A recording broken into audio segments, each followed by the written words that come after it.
मैं अपनी ओर से, अपने विद्यालय की ओर से इस अमृत महोत्सव के अवसर पर आप तमाम लोगों का बहुत बहुत अभिनंदन करते हैं, वंदन करते हैं। ढेर सारी आप सबको शुभकामनाएं देते हैं।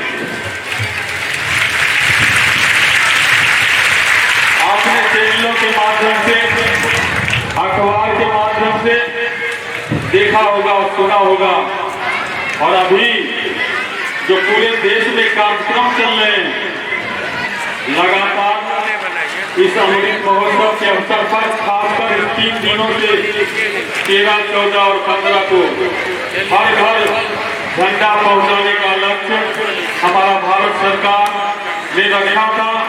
और इस मुहिम में तमाम राजनीतिक दल, तमाम स्वयंसेवी संस्थाएं, तमाम प्रशासनिक पदाधिकारी, तमाम चुने हुए प्रतिनिधि जो बड़ी शिद्दत से ये आजादी दिवस को हम लोग पहले भी मनाते थे, और लोग की एक आम धारणा थी स्कूल में, सरकारी कार्यालयों में जहाँ तहाँ समारोह वगैरह होता था, लेकिन हमारे हर परिवार के लोग इस बात को समझ नहीं पाते थे कि आजादी क्या है, ये झंडा क्या है। सिर्फ समझते थे झंडा फहराया जाता है 26 जनवरी और 15 अगस्त को। इसके लिए मैं भारत सरकार का बहुत बहुत स्वागत करता हूँ, तमाम राजनीतिक दलों का, तमाम स्वयंसेवी संस्थाओं का, तमाम प्रतिनिधियों का, जिन्होंने ये संदेश घर घर तक फैलाया। साथ ही हम सब, खास करके हमारे छात्र, टुकड़े टुकड़े में इस आजादी के इतिहास के बारे में थोड़ी बहुत जानकारी आप लोग लेते रहे। जिस स्तर का वर्ग है उस स्तर के वर्ग में थोड़ी थोड़ी जानकारी करके 10 तक 11, 12 में जाते हैं तो वहाँ भी, उससे ऊपर के वर्ग में पढ़ेंगे तो वहाँ भी विस्तृत रूप में इसकी चर्चाएं होती है। ये आजादी जिनके बलिदानों से मिली, जिनके त्याग और तपस्या से मिली, हमारे ढेर सारे स्वतंत्रता सेनानी जेल की यातना सहे, फांसी पर लटके, विभिन्न तरह के कष्ट उठा करके और बरसों बरस लड़ करके इस आजादी को हासिल किया था। ये कोई मामूली बात नहीं था। उन सभी स्वतंत्रता सेनानियों को जो इस देश की आजादी को प्राप्त करने के लिए अपने प्राण गंवाए, अपना सर्वस्व न्यौछावर कर दिया, जेल में यातना साधते साधते उनका अंतिम दिन चलाया, उन तमाम सेनानियों को अपनी ओर से और अपने विद्यालय परिवार की ओर से श्रद्धा के सुमन अर्पित करता हूँ और श्रद्धांजलि अर्पित करता हूँ।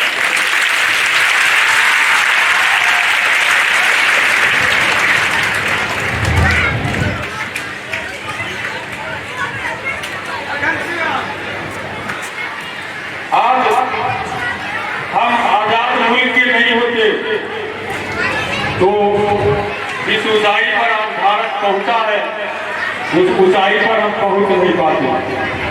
और फिर आगे ये तो 75 वर्ष पूरा किया है। आप सब उन दिनों की याद आपको नहीं है, आप छोटे बच्चे हैं। मैंने इसको बदलते देखा है, हमारे अभिभावकों ने समाज को बदलते देखा है, इसके स्वरूप को बदलते देखा है। आपको एक छोटी सी कहानी बताता हूँ। मैं इस स्कूल का डायरेक्टर हूँ, चेयरमैन हूँ, लेकिन आज हम अपने बच्चों को जूता पहनने के लिए बाध्य करते हैं कि आपको जूता पहन के आना है, मतलब पैर बांध करके आना है, टाई लगा के आना है, गर्दन खुला नहीं रहना चाहिए। आपको मालूम होना चाहिए कि आपका डायरेक्टर इंटर तक के, उसके बाद जूता नहीं था, सिर्फ चप्पल चमड़े का। आपके पास 10-20 से कम तो कपड़े होंगे ही नहीं। और जब इंटर में पढ़ने गया था तो एक पेट शब्द दिया गया था, दूसरा 2-3 महीने के बाद मिला। इस दुनिया को आपने नहीं देखा, हमारे ढेर सारे अभिभावकों ने देखा है। और आज हम दुनिया में अपना पताका फहरा में हमारा देश लगा रहा, ये 75 साल के परिश्रम का फल है। हम सब लोग सिर्फ सरकार का योगदान नहीं होता, जितने भी काम करने वाले लोग हैं वो सरकारी कार्यालय में करते हो, खेत में करते हो, फैक्ट्री में करते हो, रेल चलाते हो, हवाई जहाज चलाते हो, अनुसंधान करते हो, नई नई खोज करते हैं, उन सबका योगदान है। इसलिए उन सबको ढेर सारी आजादी दिवस पर हमारी ओर से बधाइयां, ढेर सारी शुभकामनाएं।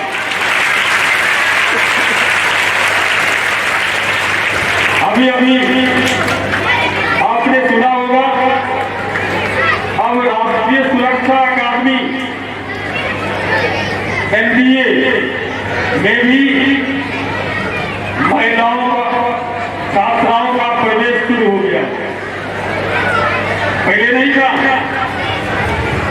लेकिन इसकी शुरुआत हमारे नेताजी सुभाष चंद्र बोस ने किया था।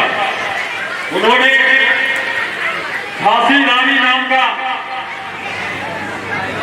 170 महिलाओं का एक रेजिमेंट बनाया था, और उनको ये विश्वास नहीं था इस 170 में से लड़ते लड़ते कोई वापस नहीं आएगा। और निश्चित तौर पर आजादी के दिनों में उस समय भी हमारी महिलाएं अंग्रेजों के खिलाफ लड़ने में अग्रणी भूमिका निभाई थी, ऐसा ढेरों सा इतिहास है। इसलिए हम जिस ऊंचाई को छू रहे हैं, हमारा देश जिस ऊंचाई पर पहुंच रहा है, उस सबका भविष्य आप ही। आगे इस देश को आप कैसे संभालेंगे, इसको और तेज गति से कैसे ऊंचाई पर ले जाएंगे कि हमारा भारत जब 100वां साल आजादी का पूरा करेगा तो विश्व गुरु बनेगा, दुनिया की एक बेहतर ताकत बनेगी, दुनिया में हमारा देश निर्भर बनेगा, और इसके भविष्य आप ही है, ये करना आप ही को। इसलिए आप सबसे, आपके माता पिता का भी, स्कूल का भी ढेर सारी अपेक्षाएं हैं आपको। इधर बीते वर्षों में 3 साल करीब कोरोना काल होने के कारण हम सब न स्कूल चला पाते थे, ना कोई समारोह हो पाता था, हम कुछ नहीं कर पाते थे, हमारे छात्र भी कुछ नहीं कर पाते थे, एक दूसरे से मिलना जुलना भी बंद था। इधर निजात तो मिला है, लेकिन कोरोना गया नहीं है, वो अभी मौजूद है। इसलिए हम सब लोग अभी भी सावधानी में हैं। अब इतना कौशल बरतने के लिए नहीं हम बोले, लेकिन अभी भी सावधानी बरतने की आवश्यकता है उससे बचाव के लिए। तो कई वर्षों के बाद विद्यालय में ये फंक्शन शुरू हुआ है, इसको आगे भी हम बेहतर तरीके से करें, पिछले दिनों भी करते रहे, आज भी इसकी शुरुआत हुई है कि हमें समय अगर साथ देता रहेगा और हमारा विद्यालय ढंग से सालों भर चलता रहेगा तो हम एक से एक कार्यक्रम आपके भी चलाएंगे। अभी आपने देखा होगा एक छोटा सा कार्यक्रम रीडिंग राइटिंग कैंपेन हम अपने विद्यालय में चलाया था। बोलने के लिए तो ये बहुत छोटी सी बात है, सब अपने को समझते हैं कि हमको लिखने आता है, हमको पढ़ने आता है। इस विद्यालय में एक से एक विद्वान है, और क्यों श्रुतिका मिश्रा को ही उद्घोषक के रूप में लिया गया, इसके पीछे रीजन है, कारण है, वो अच्छी बोलती है। और मैं चाह रहा था कि हमारे दूसरे शिक्षक भी इसका संचालन करें। कल मैं चाहूंगा कि हमारे छात्र छात्रा इस मंच का संचालन करेंगे, हम ईश्वर भरने का प्रयास कर रहे हैं। मैं चर्चा कर रहा था, वो एक पखवाड़ा का रीडिंग राइटिंग कैंपेन सिर्फ आपके बीच जागरूकता फैलाने के लिए किया गया था। उसका अभ्यास नित्य प्रति होना चाहिए। मैं उसका उदाहरण बताता हूँ। एक लड़के 2-3 लड़के प्रार्थना करते हैं और जब उनका प्रार्थना समाप्त हो जाता है, बंदे सभा की बोलते हैं कि नहीं बोलते? इसलिए किसी को पूछिए, कल प्रभात फेरी के लिए नारा दिया गया था, आपको पढ़ने तो आता है लेकिन बोलने नहीं आता। मतलब उसको अच्छा से हम लोग बोलते नहीं। गांधी जी कहते थे लिखावट का खराब होना अधूरी शिक्षा की निशानी है। अगर मेरा लिखावट खराब है तो हमारी शिक्षा पूरी नहीं है। इसलिए बच्चों इस पर मुस्तैद हो जाइए कि हमारा लिखावट बेहतर हो, हमको सुंदर बोलने आवे, हम जो कुछ भी लिखते हैं उसको शुद्ध लिखेंगे। ये हमारी सबसे प्राथमिकता है और इन चीजों को कर लेंगे तो ये सिलेबस तो आपके कब्जा में होगा। दूसरा, मेरा विद्यालय बोर्ड की ओर से आता है, सरकार की ओर से। इस साल आपका विद्यालय किस सोच पर काम करता है, हमने उसका विषय चुना है स्वास्थ्य और पर्यावरण, और उसकी शुरुआत अभी से 15 दिन कबल हमने किया है कि हम सबसे पहले अपने विद्यालय को वर्ग को साफ सुथरा बनाएंगे। हमारे जो छात्र हैं, हमारे जो कर्मी हैं, हमारे जो शिक्षक हैं, अपने घर को भी स्वच्छ बनाएंगे। और जब मेरा अपना काम समाप्त होगा, अपने विद्यालय को बेहतर स्वच्छता प्रदान कर देंगे, अपने घर को स्वच्छ बना लेंगे, तब समाज की ओर भी हम चलेंगे। ये भी कार्यक्रम हम बच्चों के बीच चलाएंगे। इसीलिए आपने देखा होगा 15 अगस्त के मौके पर हमने निबंध प्रतियोगिता सभी वर्गों में दिया था लिखने के लिए निबंध लिखिए, और सबका विषय स्वास्थ्य और पर्यावरण पर विषय लिखा। हमने बच्चों को दिया स्वास्थ्य और पर्यावरण पर नारा लिखो, उसका पोस्टर बनाओ। हमारे छात्रों ने नारा बनाया है, पोस्टर बनाया, और प्रत्येक वर्ग में 5-5 अच्छे बच्चों को चुना गया, जिसको पुरस्कृत आज तो नहीं किया जाएगा, दूसरे दिन किया जाएगा। लगातार मेरा स्कूल में प्रयास रहता है कि हम बच्चों को बेहतर से बेहतर बनावे। एक दिन आपने पैर से पूछा कि आप ही को शब्दों पर काम करता, पैर ने जवाब दिया हम हवा से नहीं बात करते, हम जमीन पर हैं, और हम जमीन पर हैं इसलिए हमको सब प्रणाम करता। इसलिए बच्चों ध्यान रखो, हवा में उड़ने से नहीं होगा। हम अपने अभिभावक को कहते हैं अब फलाना चीज लेंगे, अब फलाना जूता लेंगे, हमको अमुक चीज खरीद दीजिए। आपके अभिभावक नहीं रहने के बावजूद भी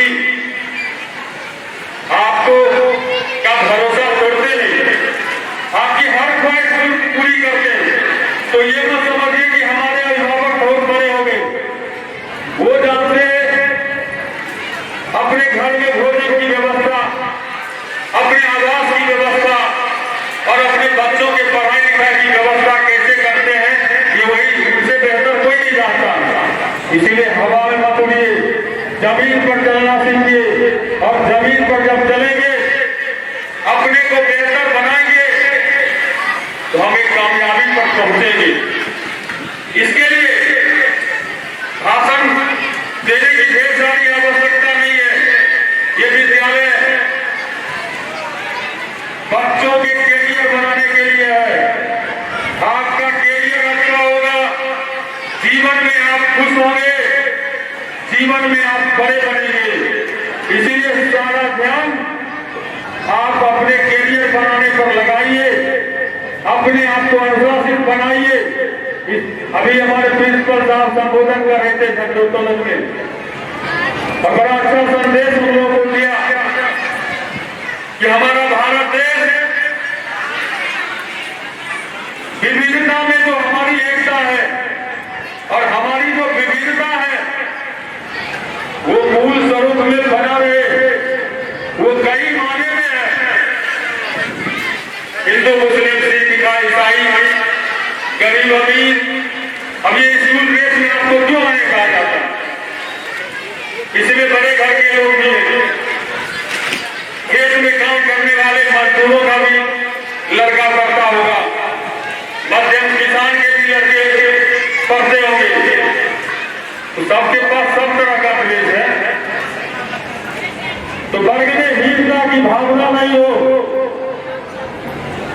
इसीलिए आप जो कुछ भी है अपने घर पर है, अपने अभिभावक के कारण है।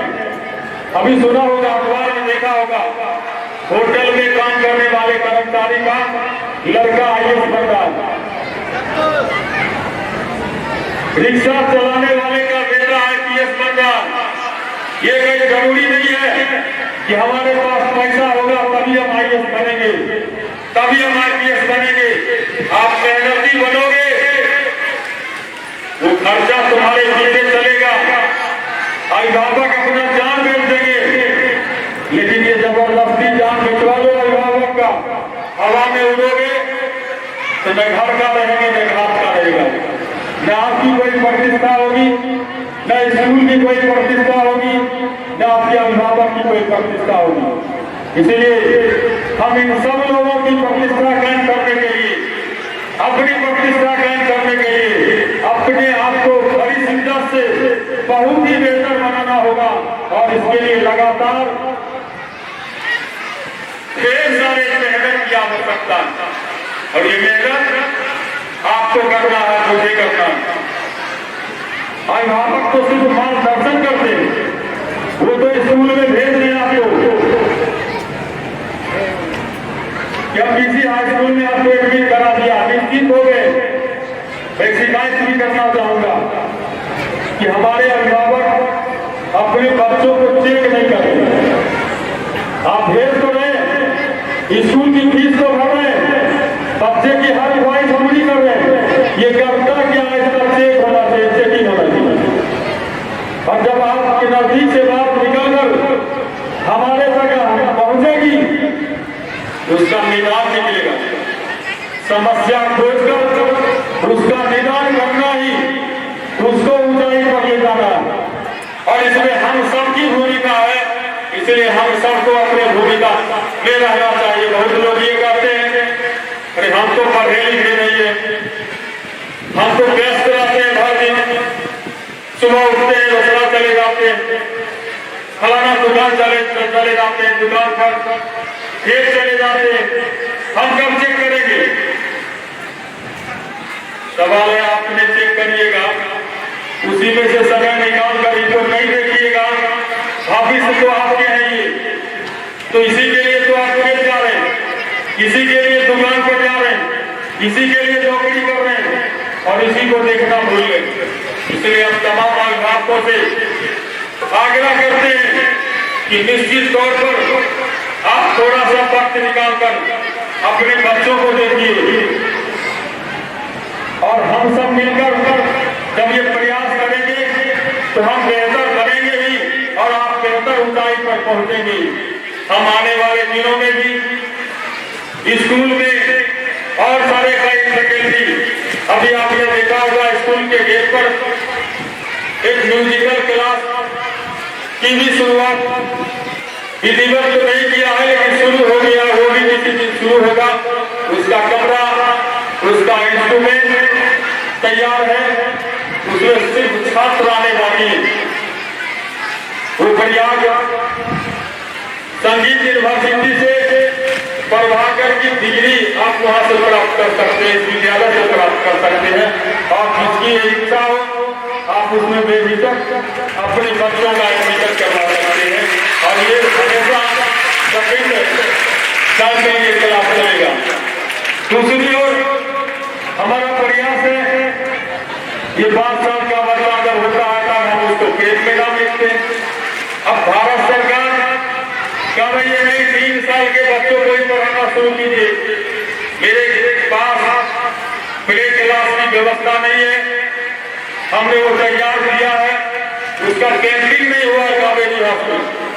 वो 1-8 महीना के अंदर वो प्ले क्लास, छोटे बच्चों का क्लास शुरू होगा। आप ऐसे छोटे बच्चों को आप देखे होंगे, जिस समय मुझे पाला गया था 5 साल में शायद बोलना सीखे होंगे। अभी के दौर में 3 साल में बच्चे फटाफट बोलते, फटाफट दौड़ते, उसके पास हम घर पर कोई मटेरियल नहीं दे पाते, इसीलिए उसको वहीं से शिक्षा प्रारंभ होने चाहिए। पीसी हाई स्कूल इसकी भी शुरुआत करने जा रहा है। हाँ, उन बच्चों के लिए बस नहीं होगा, उनके लिए ऐसी गाड़ी दौड़ेगी, वो 1 घंटे के अंदर दौड़ेगी। तीसरी शुरुआत करने जा रहे हैं। बहुत जगहों से अभिभावकों का ये डिमांड आता है कि लड़कों के लिए हॉस्टल बना दिया, हमारी बच्चियां नहीं पढ़ पाती है। कावेरी हाउस में वो भी काम चल रहा है, इधर 1-8 महीना से वो काम धीमा है। उसका वो पार्टीशन, वो एल्युमिनियम से जो घेरा जाएगा वो बाकी है, कुछ टाइल्स लगने बाकी है, इसलिए गर्ल्स हॉस्टल की भी शुरुआत पीसी हाई स्कूल करने जा रहा है। और सबसे अंतिम शुरुआत हमारी मान्यता तो +2 तक है। हमारे पास बच्चे रुकते तो हैं, लेकिन अच्छे बच्चे नहीं आते, तो हमने इस साल से फिर 11वीं क्लास की शुरुआत 6 सितंबर से करने जा रहे हैं। लड़कियां होगी, दूर दराज की होगी, उसके हॉस्टल की भी सुविधा उपलब्ध होगी, और लड़कों के लिए भी ये सुविधा उपलब्ध कराएंगे। अब देखिए, हमारे और आपके अंदर एक ये भावना हो गया है कि चलो कर गया, इसको कोटा भेजते, इसको बनारस भेजते, इसको पटना भेजते, तो जिनकी औकात है वो तो भेज देते। और कोटा में जाता है, उधर +2 की परीक्षा में फिजिक्स में क्रॉस लगा के आता है। बनारस जाता है, फिजिक्स में क्रॉस लगा के चला आता है। मेरे कहने का मतलब, हम गांव के अंदर आपको ये सुविधा उपलब्ध करा रहे हैं। आप अपने बच्चों को हमारे यहाँ नामांकित कराइए। आपको उन बच्चों के लिए अलग से कोई कोचिंग देने की आवश्यकता नहीं है। अगर कोचिंग देने की आवश्यकता होगी तो हम उसी स्कूल में उसको अलग से पढ़ाने का काम करेंगे। ये 4 मई शुरुआत हमारा स्कूल करने जा रहा है। और अंत में फिर अपने बच्चों से चाहूंगा कि आप 2 साल तक, समझिए 3 साल, आपका सिलेबस कितना आपके काबू में है, आप रेगुलर पढ़े लिखे नहीं है, आपका रेगुलर क्लास नहीं चला है। छोटे बच्चों का तो बहुत महीनों तक नहीं चला, बड़े बच्चों में से कभी ऑनलाइन क्लास हुआ करता था, और उसमें भी बहुत सारे छात्र भाग लेते थे, बहुत सारे नहीं भाग लेते थे। इसलिए आप मेरी नजरों में कमजोर है, और लगातार मैं अप्रैल महीने से प्रार्थना सभा के माध्यम से अभी आपके अभिभावक के समक्ष हम इन बातों को दोहरावे। आपको बहुत ही मजबूत बनाने की आवश्यकता है, इसलिए मेहनत आपको करना है, और हमेशा मेहनत जमीन पर किया जाता है। इसलिए बच्चों, हम आपसे चाहते हैं कि निश्चित तौर पर आप कुछ न कुछ लक्ष्य निर्धारित कीजिए। हम ऐसे पढ़ने जा रहे हैं, लौट के आए, साइकिल लगा दिया, बैग लेके दौड़ रहे हैं, हवा एक दिन गए, एक दिन नहीं आए, तो लगातार किसी चीज को अगर आप नहीं करेंगे, अभ्यास में नहीं रखेंगे, आप बेहतर नहीं बन सकते। इसलिए हमारा भी, हमारे स्कूल का भी और आपके अभिभावकों का एक ही लक्ष्य है कि आप भारत के उस ऊंचाई को छूइए, उन जगहों पर जाइए, ताकि आपके अभिभावक की भी तमन्ना पूरी हो, मेरी भी तमन्ना पूरी हो और आपका जीवन भी सुखमय हो। इसी आशा और विश्वास के साथ मैं अपनी बात समाप्त करता हूं और ये कार्यक्रम इसी तरह करते रहेंगे। हम उन तमाम लोगों को एक बार अपनी ओर से धन्यवाद देना चाहते हैं। हमारे शिक्षक, हमारे बस स्टाफ, हमारे ऑफिस कर्मी और यहाँ कोई टेस्ट लेकर के, कोई बाजा लेकर के, कोई दूसरा सेवा प्रदान करके लगातार कम समय में मेहनत करके एक बेहतर कार्यक्रम करने में हमें बड़ा सहयोग किया है।